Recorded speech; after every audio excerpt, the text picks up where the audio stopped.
ભાઈ જે રીતે ધરણમાં આંદોલન કર્યું ત્યાં સફળતા મળી ત્યારે લોકો ટેટાવાડામાં આંદોલન કરી રહ્યા છે અને તમે અહીંયા શું કહેશો આ બાબતે?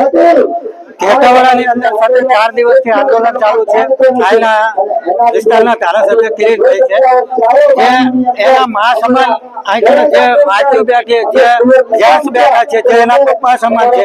આજે 4 દિવસથી આ બેઠા છે એમ છતાં કિરીટભાઈનું પેટનું પાણી નથી આવ્યું અને એક વાર પણ આ ટેટાવાડા ગામની મુલાકાતે નથી આવ્યા. તો શું આ જનતા પાસે જયારે મત લેવાના હોય ત્યારે આ જ કિરીટ લોકોના પગમાં પડી અને મત ભિખારી ઘોડે માંગે છે.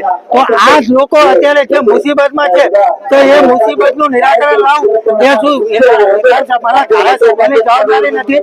તો આજે એક પણ વખત આ કેમ નથી આવ્યા? એક પણ વખત આ શા માટે નથી આવ્યા? આ લોકોના પ્રશ્નો છે એની રજૂઆતો કેમ નથી સાંભળી? એના પ્રશ્નોનો સવાલ કેમ કરવામાં નથી આવ્યા?